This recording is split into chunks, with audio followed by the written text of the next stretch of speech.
Hey babes, welcome back to another episode of the Beauty Expanded podcast. This episode is a really special one because I got to spend some quality time and really catch up with Gina Lee from Elevated You Studio. A little bit about Gina. She's been a medical tattoo artist for the past 6 years, which actually was about the same time that I started. So we both entered in this industry about the same time, even though we hadn't actually met each other. But through the years of following each other and supporting each other, we've really been able to build and cultivate a genuine connection, which I am so grateful to truly call Gina a trusted colleague of mine and a peer. She is one of the first people that I am so fortunate to reach out to when things get kind of tricky, or when I'm faced with a challenge, or if I have any questions, or just to simply update her on any new techniques or serums that we're using or that she's using. And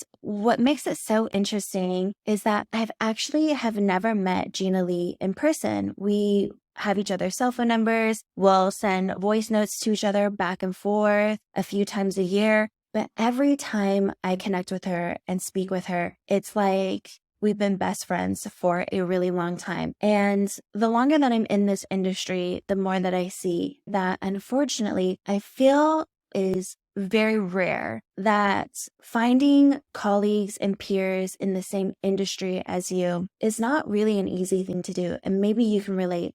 You'd like to think that it's collaboration over competition, but in reality, that doesn't always, or I would say more often than not, doesn't really pan out that way. I would say that most people do feel in competition with their peers, whether it's jealousy or whether it's scarcity, that if I tell her things that are working really well for us, that somehow that would leave me less clients or something to that effect. And I'll give you guys a little backstory. So I'm a huge advocate for continuing education, as you guys know. And I had reached out to this company who is offering trainings, and they post constantly of new training dates, all of that stuff. I ended up reaching out to them and I was like, you know what? Maybe they're someone that I'm going to continue my education for this year. Send them an email, ask them for dates, and I get a reply back. Actually, they didn't reply back to me for a couple of weeks. I reached out to them again. I didn't hear back from them. And then I reached out again. And then I finally got a reply back saying that the instructor was fully booked for the rest of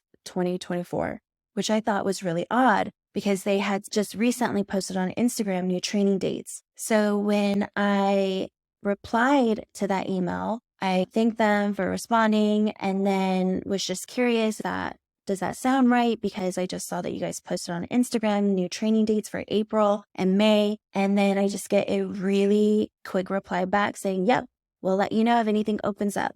Long story short, knew someone else who reached out to them and got a completely different answer, that they are in fact training every weekend, that they offer trainings every weekend. So whatever reason or why they didn't want to train me is really none of my business. And I have to say that it is disappointing though, right? Of course, my feelings are valid. Of course, I'm a little confused. I don't know them personally. I don't understand why they wouldn't want to train me. I'm not there to judge them. I'm simply there to learn a new technique or another artist's perspective on camouflage tattooing. Because that's the thing about art, is there's many different ways to paint a canvas, and I'm open to learning what works for other people. But for whatever reason, they refused to train me. And so that was just a recent illustration of a personal experience that I've had, where you'd like to think that other artists in your industry would be supportive in bettering and contributing to the industry as a whole and not gatekeep, but that isn't always the case. And I will say, having had that experience most recently has really made me reflect back on my relationship with Gina and just being extremely grateful and appreciative of her transparency and her willingness to help out and also be someone that I can trust. And we do dive into that in this episode. And so if you guys are able to ever find yourself a Gina, if not have Gina be your trainer, you are so very lucky. In this episode, Gina really opens up about the start of her career and her honesty of being at her rock bottom, which then led her to challenge herself and her belief in herself to build a new business with nothing from ground zero and with two little girls and being a mom.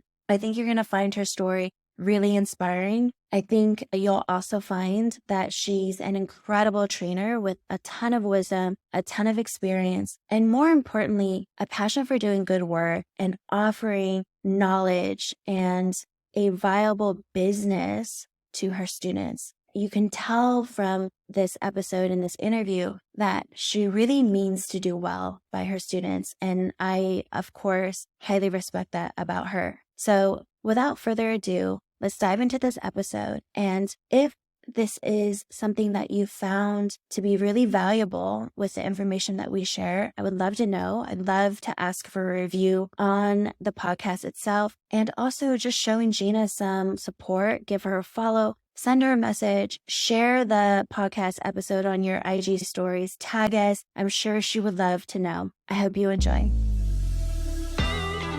Hi, I'm Jade Hernandez, a camouflage tattoo artist and educator.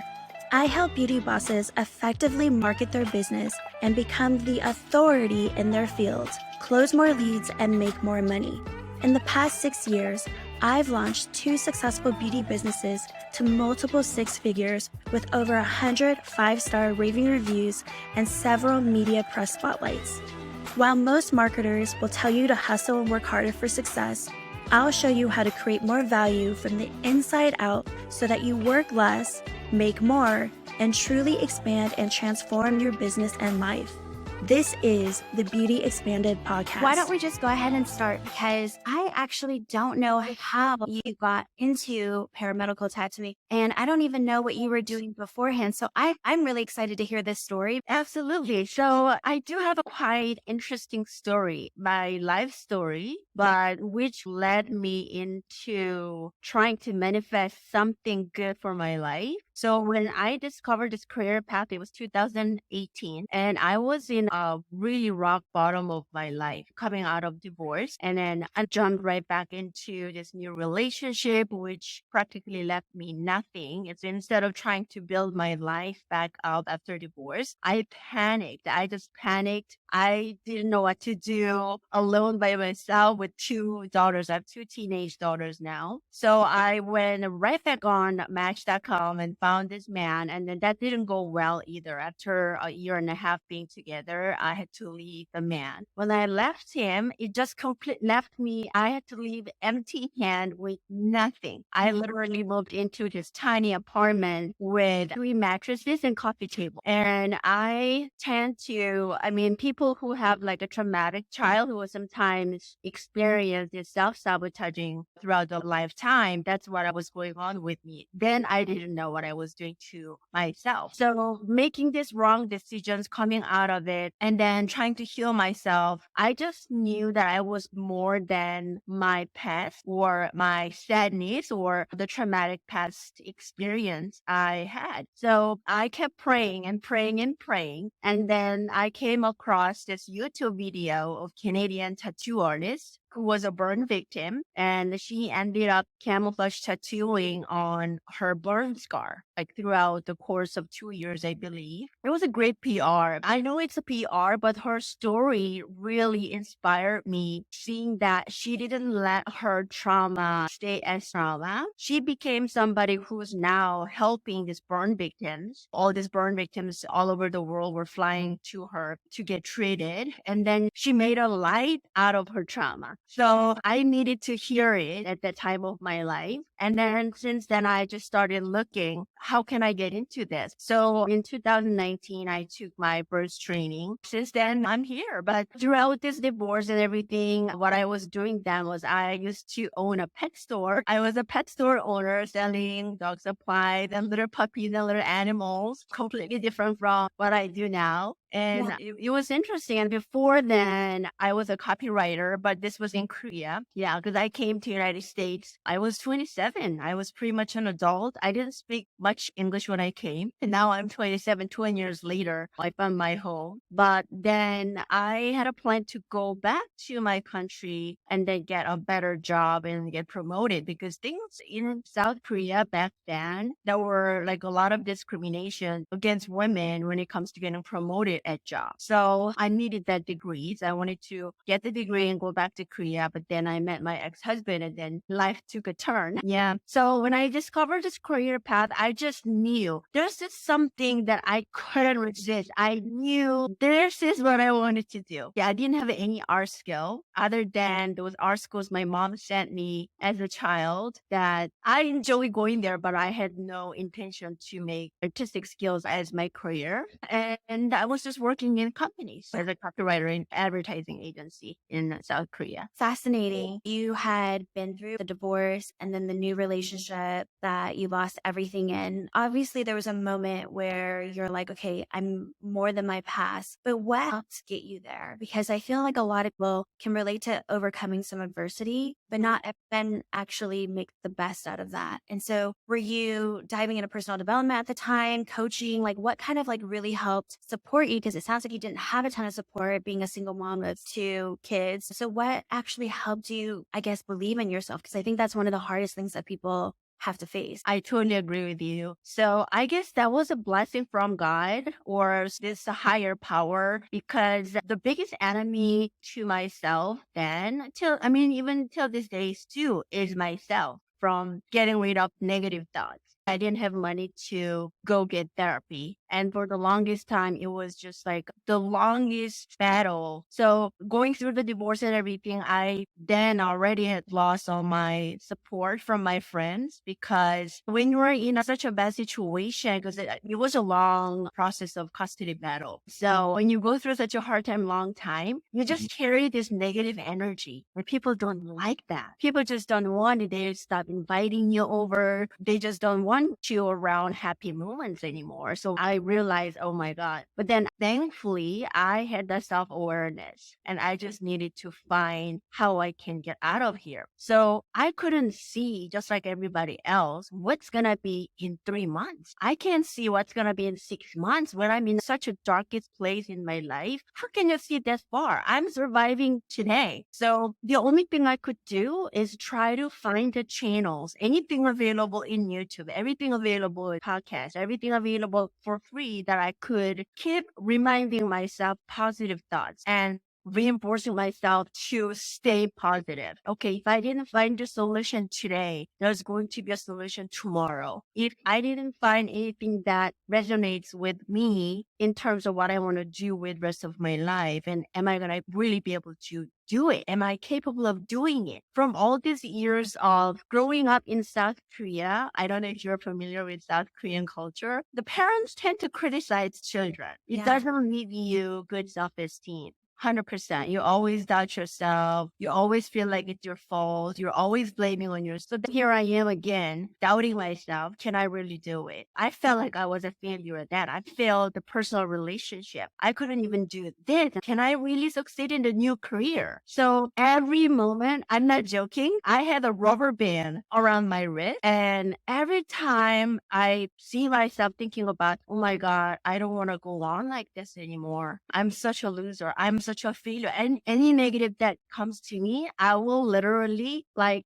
the rubber band and then remind myself, you're doing that again. Get out of it. So this was every day, every morning, myself standing in front of this tiny bathroom, in front of the mirror. I will literally tell myself, okay, chin up, shoulders spread it, stand tall, and then smile like you already succeeded. Like this type of like manifesting positive future. This was my everyday. So the pet store I had, what happened was during the custody battle, I ended up giving it to my ex-husband in order to get full custody. So briefly speaking, it was a really like freak situation. But then my ex-husband, who turned kind of cult in the religion and then put me through hell, like trying to convert me. So because of the reason, I knew that I could not leave my children in this abusive environment or also pretty condescending culture towards women. The women didn't have any control over their body. We couldn't decide if we wanted to do birth control or not. We just had to pop out a baby because that's what they told me to do. Their religion told us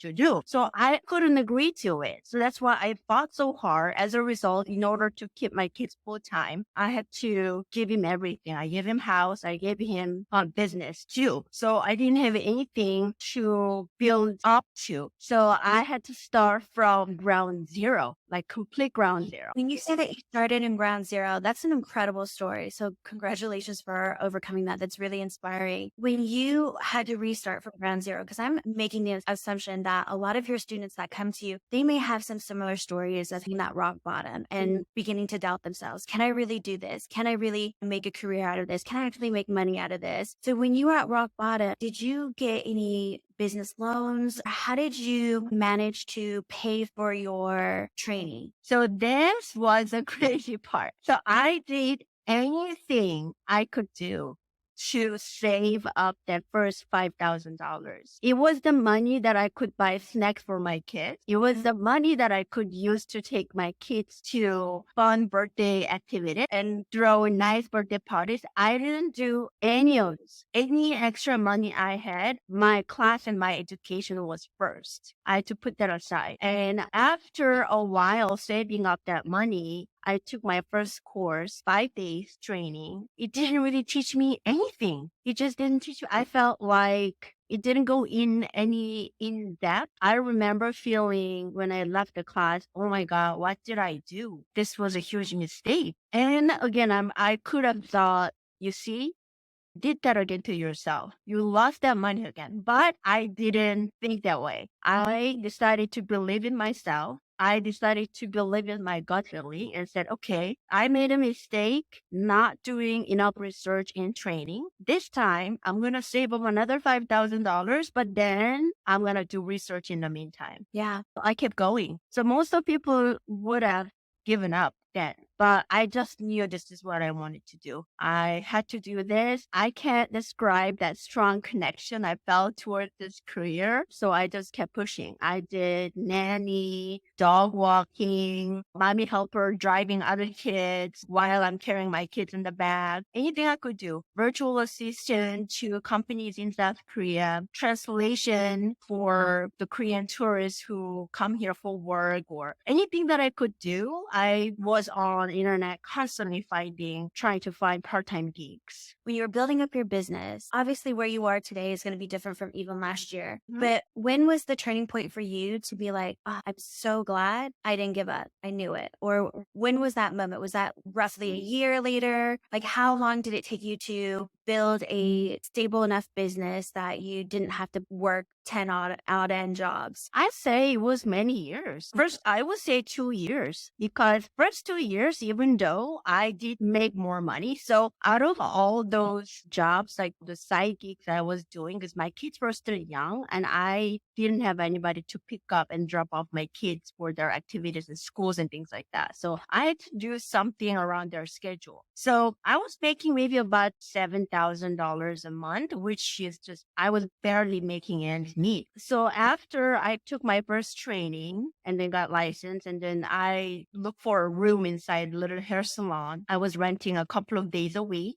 And then I had all my models come during this day so I can lower my overhead. And I knew I was not going to make much money during this period while I was practicing and trying to figure things out. Even though the training that I took, the second one was better than the first one, it still left me a lot of empty spots that I had to try to connect the dots. So that's why, like, when I created this training, I wanted to create training programs for my students that they don't need to feel that there are a lot of missing information. That was a huge part for me. Yeah. During these 2 days, so what I did, so then here I am, how I'm going to find the models. I don't have any network. So I went on Facebook moms groups and then just posted, I am a new medical tattoo artist. And people didn't even know I was a medical tattoo artist. So I had to say, I am doing stretch marks treatment and trying to look for models to build my portfolio. Anyone interested, send me a message. I had so many messages in all different groups. Honestly, I just had endless models to practice on. That's how I I build my portfolio, I charge them $100. And then maybe I would say maybe 50% of those models I practiced, they became paying clients because they saw improvement and they'll be like, hey, I really like this improvement. It's incredible. How much would you charge me if I wanted to do the second session? So I would charge them maybe half of what I charge now.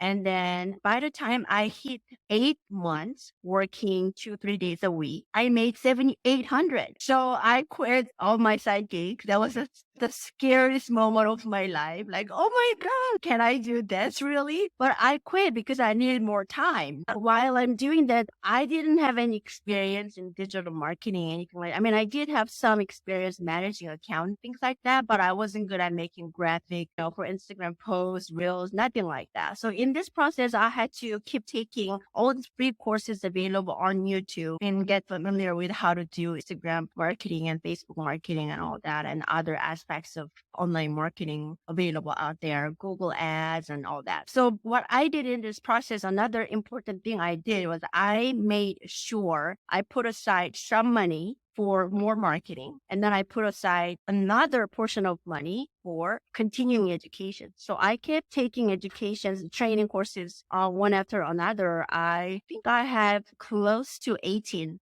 the certificate of completion. Yeah, and that's a lot. Yeah. I feel like a lot of people go into this industry thinking, okay, all I got to do is certified. And then you realize, oh, I got to learn how to market myself and get clients. Then you begin to realize that you have to also do good work. And then you also have to figure out, well, how do I get referrals? How do I do advertising? Oh, I can't just rely on posts on Instagram. What you're really stepping into is the entrepreneurial world. Right. Yes, or a paramedical or camouflage, however you want to call yourself. Once you start owning your own business, you start to realize that there's just different layers that you have to continue to uncover. And I think that's what I was bringing your story. It's like you took one step and that one step then led you to the next step. And then it brought you more clarity onto what other steps needed to happen right then and right at that moment to take your business to the next level. But yeah, I feel like you just really brought a good point up because I do think a lot of people think it's so quick. I'm going to get certified in one post and I'm going to get thousands of people that are interested in booking with me. Right. And ever is it that simple? Exactly. I mean, you'll be surprised. I tell all my students, just like how I explained to you, exactly what I did. How many models did you do first year? I cannot even count. I think if I work 2 days a week practicing on the models, within that 1 week, I had at least 4 or 5 models a week. Okay. In average, let's say three models a week. Most of people, I find that they don't do it. I tell them this is how you do it, but then they still don't do it. Why do you think that is? I have no idea. I don't know. I mean, I feel like it's kind of in my nature to hustle. For me, it drives me crazy if there's something that I don't know and I have to figure this out. I want to know what's the next step. I will dig all over the internet and find the answers. But I just feel a lot of people don't have that motivation. They don't take ownership of what they're doing. They're very passive. They want other people to do it for them. But for me, so that's what I realized. Some students reach out to me like, I don't know how to post on Instagram. I think I'm going to have somebody do it. When you don't know how it works, you're going to hire somebody to do it. How they're going to do a good job when you hire somebody and pay money. So then I will send them all these resources on YouTube or master classes or use online course, digital marketing courses and have them like, these are cheap courses you can take, but extremely useful. You will understand what's marketing and branding and all that. Then I think a lot of people are overwhelmed to know that they have to study more. I also feel sometimes when you hit rock bottom, because that's where you were when you first started, when you first got into this industry, you had this perspective of being, what else can I lose? And so why not just try something completely different and at least take the risk? What kind of key characteristics have you noticed with the students that you've trained that does lead them to be successful in this industry versus maybe those that don't end up ever doing anything from learning? I would say courage. So for instance, we all start scared. I mean, who has 100% confidence when we don't know exactly? If you think you got it and you've barely even touched anyone, that would concern me more than you being scared. Right. I totally agree with you. So I tell my students, you still gotta do it being scared. That's the clear difference between people who would achieve to only a certain level and they don't exceed above it is when they cannot overcome that fear. For instance, do you remember the time when I reached out to you about the 3D areola tattoo when I was like thinking that which class I was going to take? Oh my God. For 2 years, I couldn't get over my fear because I didn't want to mess up cancer patient's skin. And I've never done like artistic tattoo and I've never drawn like that way. So I just practiced drawing for the longest time. From the very first time that I reached out to my mentor, Stacey Ray, it took 2 years till I could actually come to her and take the trade because I was so scared. But then I said to myself, okay, I need to get over this fear. I had gotten over all other fears. So now I got to do this. And when I took the first step, it just kind of like flew in. I just found my own flow. So I think it's with everybody. That first step, you have to cross that bridge that you would put your fear behind and really focus on leveling yourself up. I think that's the biggest characteristic traits that I see in people.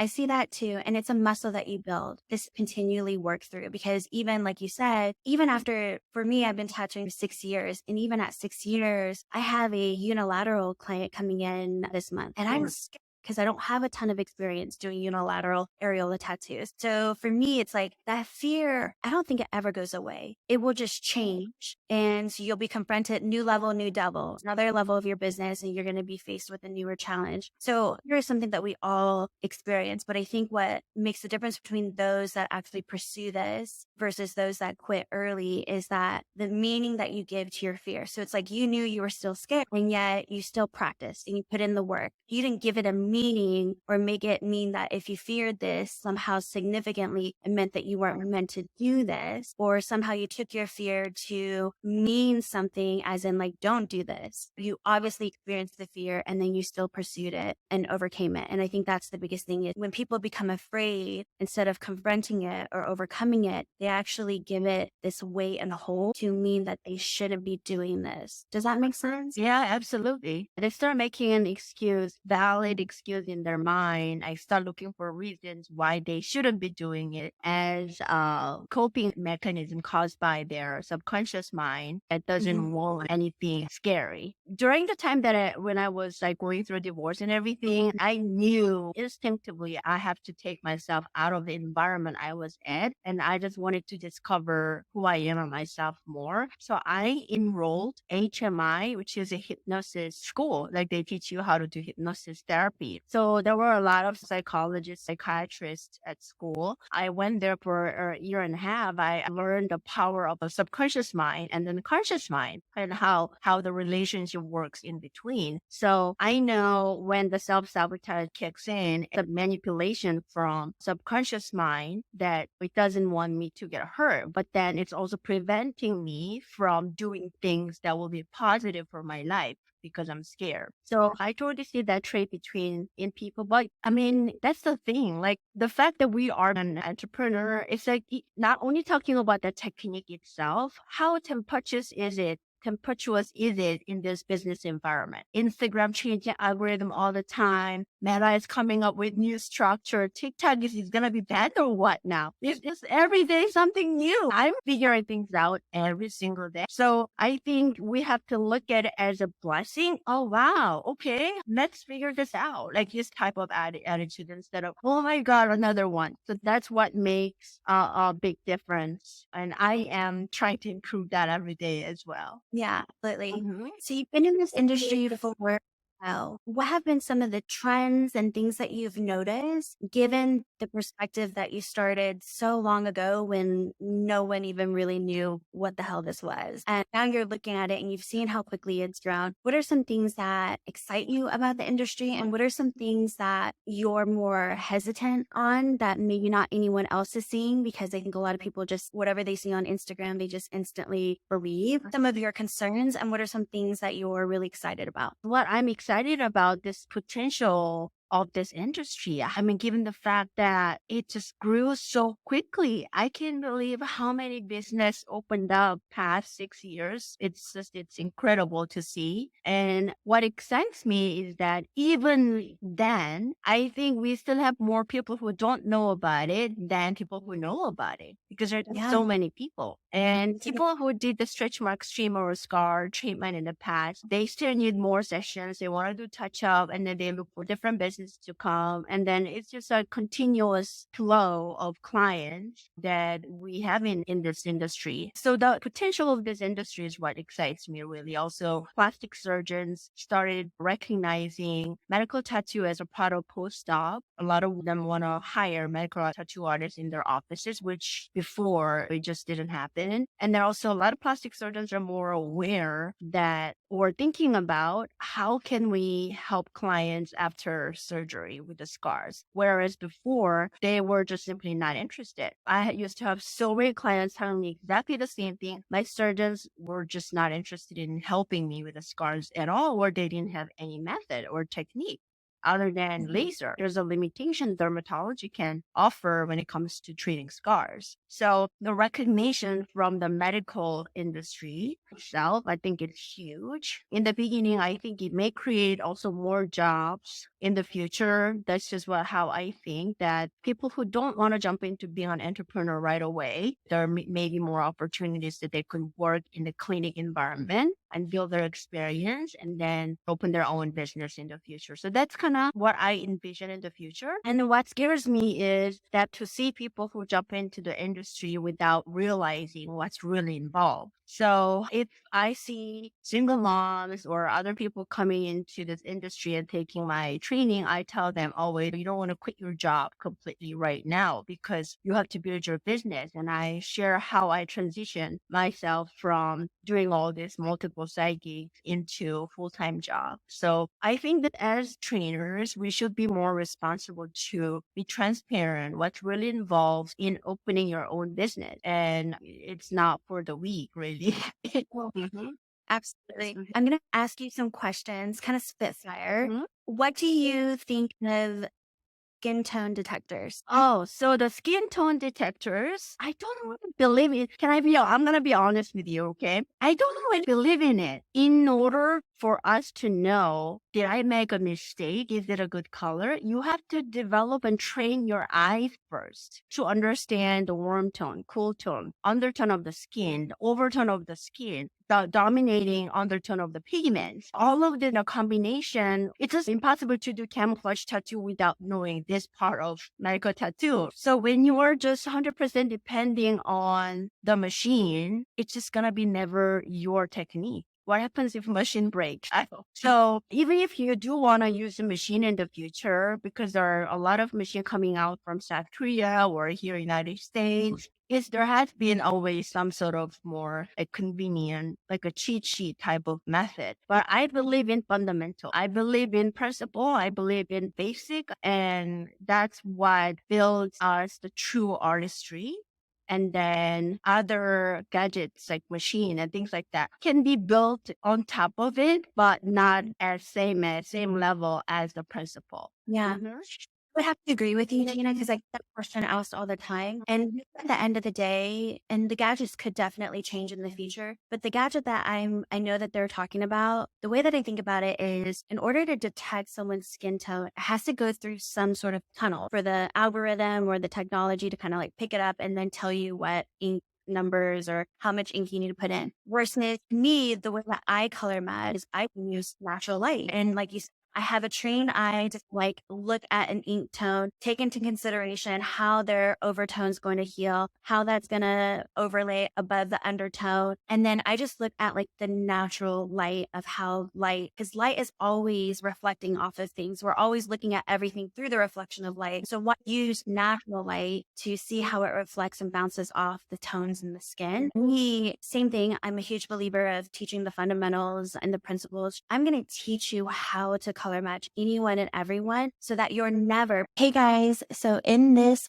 particular part of the episode, Gina's dog can be heard in the background. And as you guys have already heard, it's a little bit choppy. I feel like my Wi-Fi wasn't really connected. So when her dog started barking, when we started editing the episode, it just completely blanked out this entire part of my response. And so I'm going to just paraphrase what I was saying, which was when you are dependent on a machine versus using what Mother Nature has already given us, which is natural light, what ends up happening is through that machine, it has to detect a color for the technology to work. But in that machine, it detects a color through a tunnel. And so that tunnel in itself creates a shadow, which to me adds a little bit of mistrust for me. Whereas when I can look at everything, knowing that everything is bounced through the reflection of light in real life, I personally would rather just depend on natural light. And in Arizona, we have plenty of that. Not only that, but then I also love giving my artists, because one of the things that I really value is freedom. So giving them and empowering them with the ability to freely choose whatever inks they want, whatever brands they want, because I believe that's part of the artistry. It's artist preference. Once you understand the fundamentals and principles of something, you can then have the creative freedom to explore and experiment, because at the end of the day, fundamentals are fundamentals. That's kind of what we were discussing in this part of the episode. So back to it.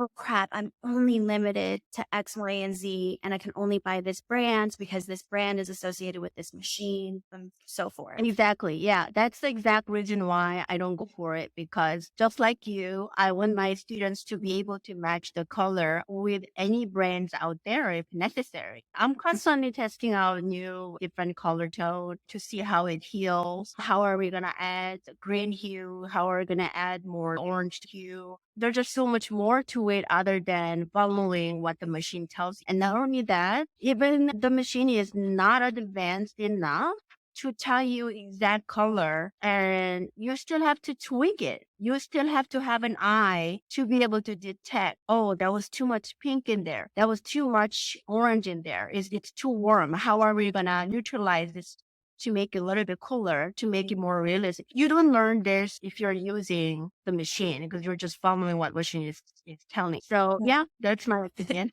I know titanium dioxide is a pretty controversial issue amongst the PMU world. What are your thoughts on titanium dioxide? We do have to use it with being aware of when we're using it, what we're using on. But these days, I feel like a lot of pigments are, in terms of like titanium dioxide, talking about like inorganic, organic pigments and things like that. A lot of pigments are hybrid. So it's kind of compromising the issues that we had with titanium dioxide. But in my opinion, regardless of what pigment you're using, the way the tattoo pigment fades, huge part is happening inside your body, because our immune cell will constantly attack the tattoo pigments trying to disperse out of our body. So you will fade one way or another. So I think the acknowledgement or being transparent about how tattoo pigment is going to fade to your client, explaining to them how tattoo works. I think I like to educate my clients because of that reason, so they know what to expect.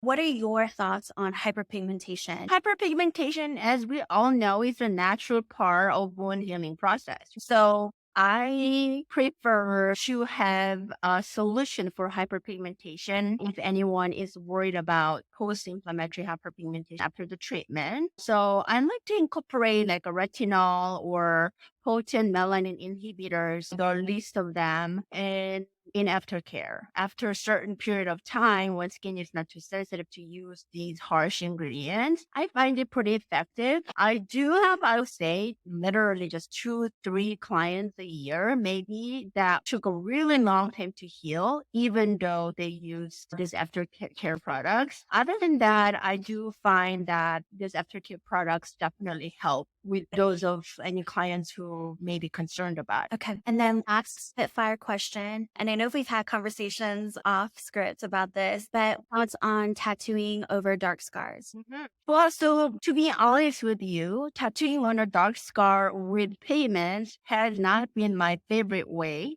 to resolve the issue. I thought it just looked so cakey and not natural. And I thought to myself, I mean, if I had tummy tuck surgery, or if I how am I going to do this treatment on myself? Am I going to like how it looks?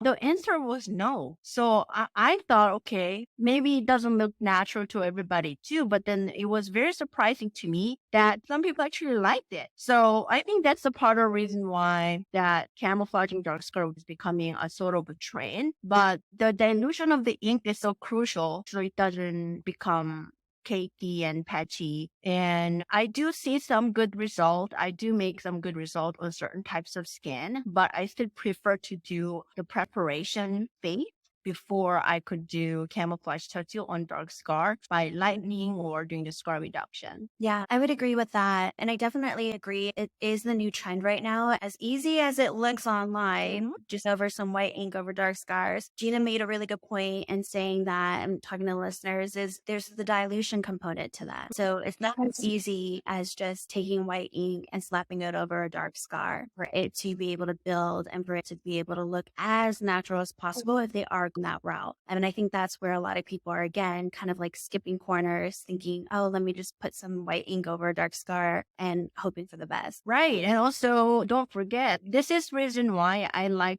to do camouflaging on scar with pigment only as a last resort. If I had tried scar reduction and lightening and nothing had worked, then really leaves us only one option. So that's when I would do scar camouflage on dark scar. But usually these clients are dark skin tone client, and their skin tends to be a little bit more oily at times. And then diluting it too much is just gonna be washed off. And then depending on the scar tissue you're tattooing, you may need a little bit less dilution. You may need a little bit more dilution. And depending on how oily the skin is, also we may have to change the dilution a little bit too. As it's not square cut technique as it seems online is my point. Yeah, I have another rapid fire question, even though I said the last one was the last. What are your thoughts on working on new stretch marks that are red or pink? Are you for it or are you against it? What's your opinion? I prefer to wait till like 6 months. I think 6 months is okay. But what I want to see as an indication if they're already in the symptom. Are they having stinging and itching symptoms from stretch marks? Then I definitely don't want to do the treatment. I had a client who had just did the breast implant surgery, breast augmentation surgery, and then caused her to have stretch marks. That was maybe about 5-6 months post-surgery. It was still a little bit reddish. And then I did include tattoo over it, and then it just improved like 5%. So as long as it's not too soon, like 2-3 months after that you discover the stretch marks, in moderation, I'm not too opposed to it as long as they're not experiencing any symptoms. Yeah, that makes sense.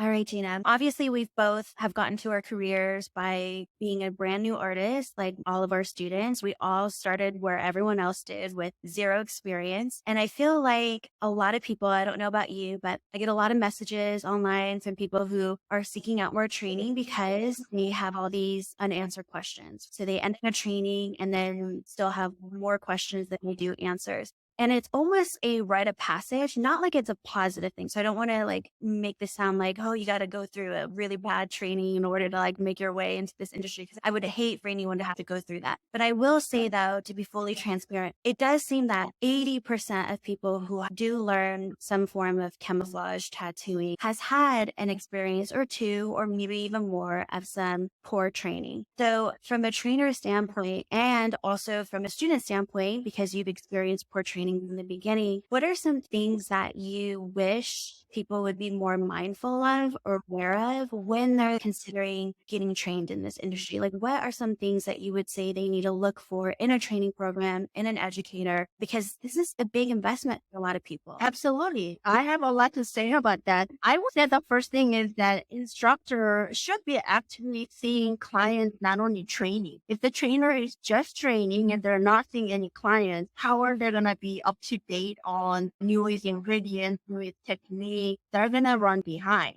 So I think that's number one. And number two is that the before and after photos they're posting, are they authentic? Or is it something they share across the board? And the work is not even there. It's from somebody from Portugal, but it's under the roof of the same company, so they share before and after. I don't think that's ethical thing to do, to be honest. So that kind of stuff. And number three is really, this was was a big part for me that most of the trainings I took in my first year, they didn't teach me tattoo technique. That's crazy to me because we call this permanent makeup tattoo and medical tattoo. And how is nobody teaching tattoo technique? What types of tattoo techniques are there? And why is certain technique applied to permanent makeup tattoo? Why are certain techniques applied to medical tattoo? More about the tattoo fundamental. So I think that's huge. The next thing is definitely color theory and then understanding the pigments, understanding the color and color matching, undertone, overtone, and teaching the students why they're doing what they're doing. Not telling them what to do, but then also the logic, science behind it. What are some, because I feel like I was a new student today. I didn't know much about this industry. I would say it's got to be kind of hard to have a little bit of that discernment because I can listen to this podcast, for example, and be like, okay, Gina said color theory, Gina said tattoo fundamentals. And then I can look at someone's website that then says that they do cover color theory, tattoo fundamentals, stretch mark and scar camouflage. But it's like, how would you actually be able to decipher, or what advice could you give someone when online you can prove out that you do anything, but then not actually have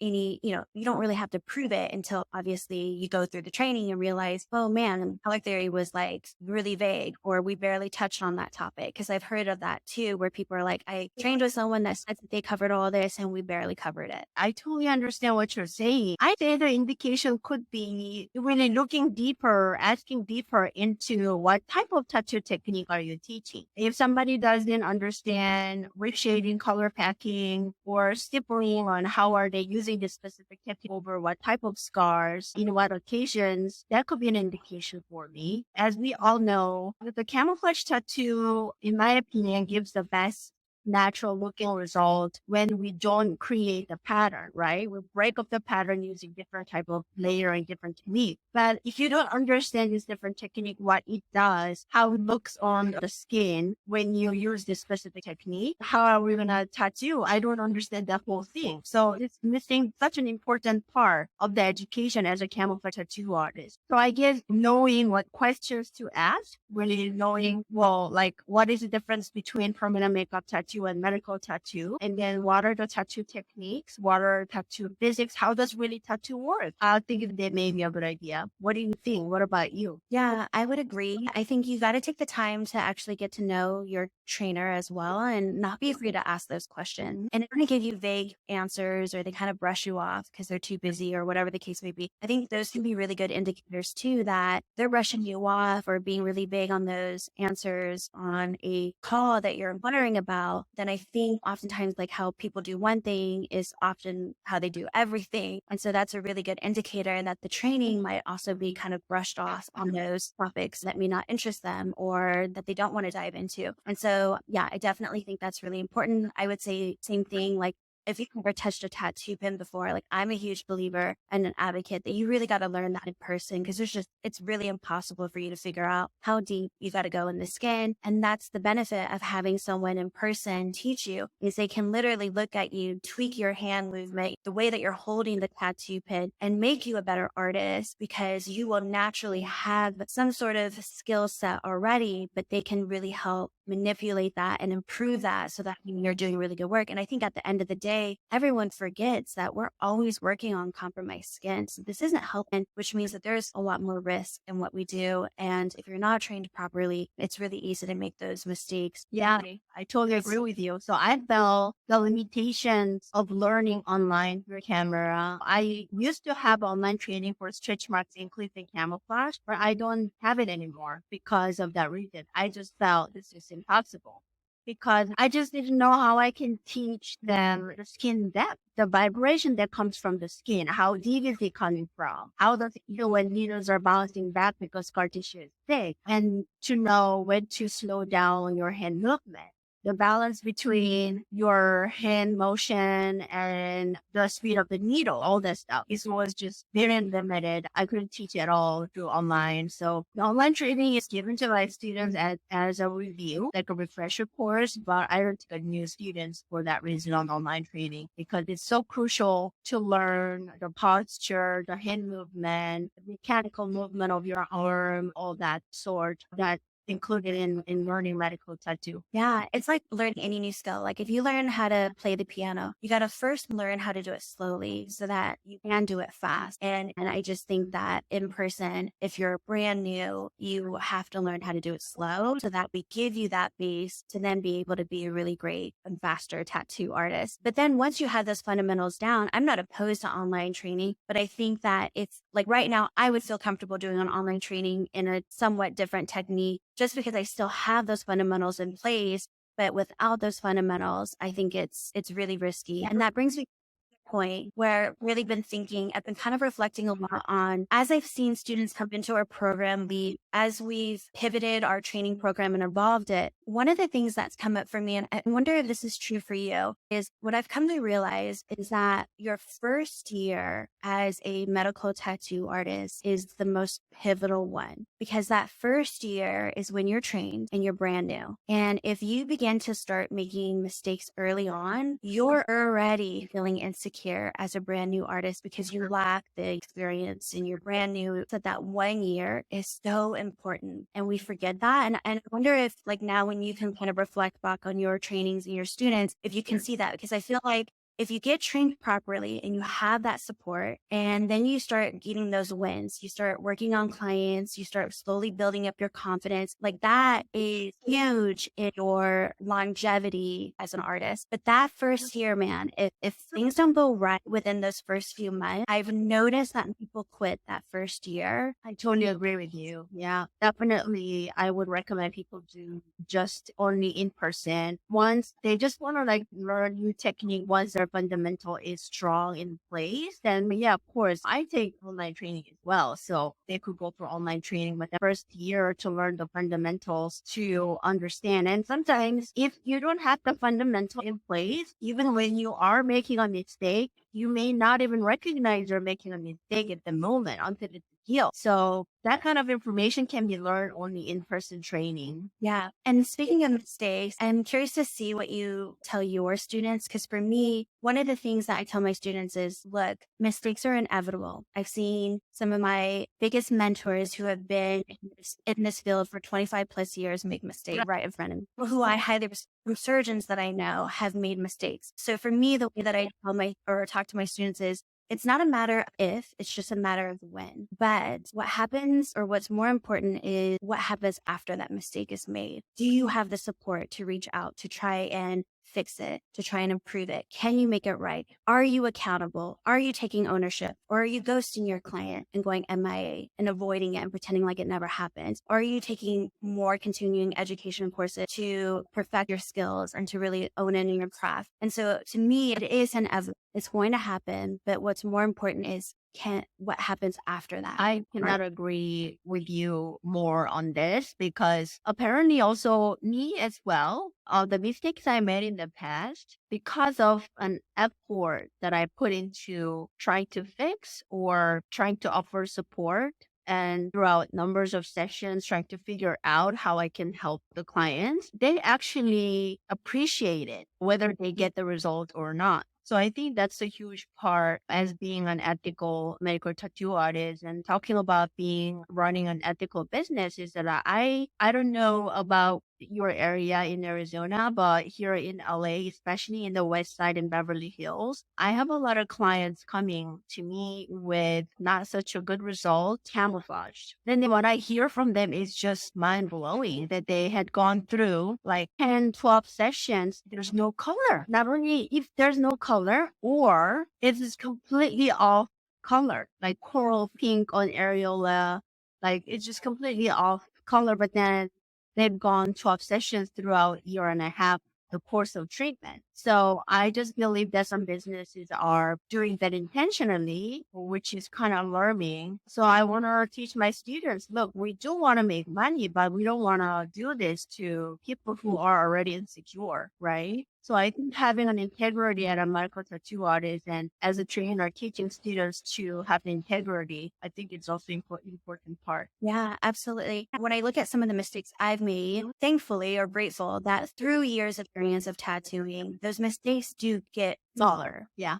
they've been still. Whereas in the beginning, when I didn't have a lot of experience, the mistakes were bigger. But I also think about the mistakes that I've made have really helped shape me to become the artist that I am today. Because times when those mistakes happened early in my career, I was very adamant of, oh shit, how do I never not have that happen again? And what do I need to learn from that so that it doesn't happen again? I'm an experiential teacher. A lot of the things that I'm teaching you is literally because I've made those mistakes and I've had to learn. I got to dilute the ink more. Oh, I got to cool down the tone. Oh, like all those things. And so without those mistakes, I wouldn't be the artist I am today. But with that being said, with integrity and ethics, is I don't want to be an artist that is continually making a ton of mistakes, because at what point are you just not taking ownership and you're doing more harm than good? Absolutely. Yeah. I mean, it takes the courage for us to say also, I think this is the most I can do. It's just not going anywhere. I think we have to stop here. So it's hard to admit and accept that it's time for you to stop.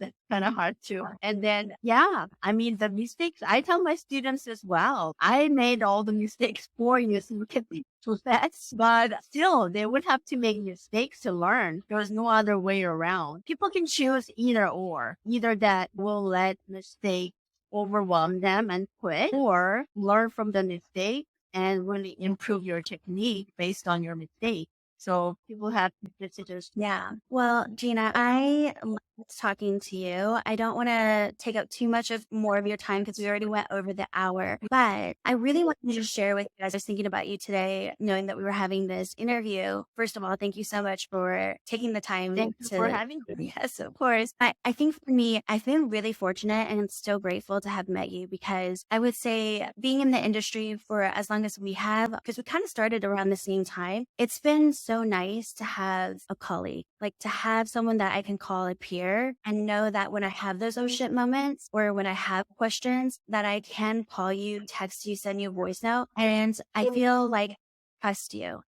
It means so much to me. I feel like it's a very reciprocal relationship. I can talk to you openly, be fully transparent about some of my cases. I can always get some feedback from you and vice versa. If you have questions, obviously, like I'm there to help. And I think that's really, really hard to find in this industry, maybe in any industry. The fact that I consider you like one of my trusted colleagues, in the sense that I have this really great relationship with you. I know you're not going to judge me. I know you're only there to help me grow, and vice versa, is something that I'm just so appreciative of. Absolutely. The feelings are mutual. I mean, I couldn't be more blessed to cross the path with you in the same industry, because how things can get sometimes, the jealousy and competition, and then being able to really share my opinion without feeling judged or without feeling that, oh, now she's going to go spread the rumors. Just a really pure, how can I say, the companionship, I have to say. I appreciate you so much as well. And thank you so much. Where can everyone find you? Obviously, we'll put in the show notes all of your information. If people are interested in training with you, tell me a bit about your training programs. Yeah, so my training is structured a bit different way because of my own experience. I feel I wanted to do 3 days beginner program first to teach all the fundamental color matching, all the basic techniques across stretch marks and scars. And then I want my students to go and practice. And I know it's a hassle, okay? For a lot of people, it's a hassle to come back and then learn another advanced training. I might add what is good to put together, but then how I'm going to be able to help them when they have something that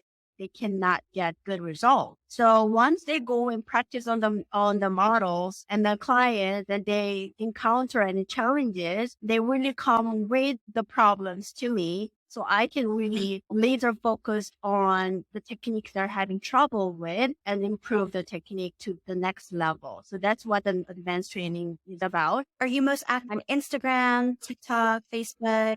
Where can people find you? I'm most active on all the platforms, to be honest. Instagram, TikTok, but yes, you can always reach me on Instagram. Anything else you want to say before we end? No, it has been such a pleasure sharing the thoughts and opinions, experience with you, Jade. I can't wait for both of us to thrive in the industry and then really contribute to this industry as trainers who develop new things, discover new things, and contribution. I think that's a big word. So yeah, thank you so much. Thank you so much for tuning in. I'd love to connect and help you more. If you have a question you'd like for me to answer, please send it to jade@studioconceal.com.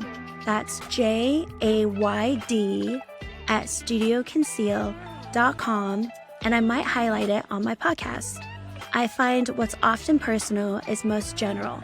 So if this episode helped you, please share it with a friend who may need the encouragement and inspiration. I'll catch you on the next one.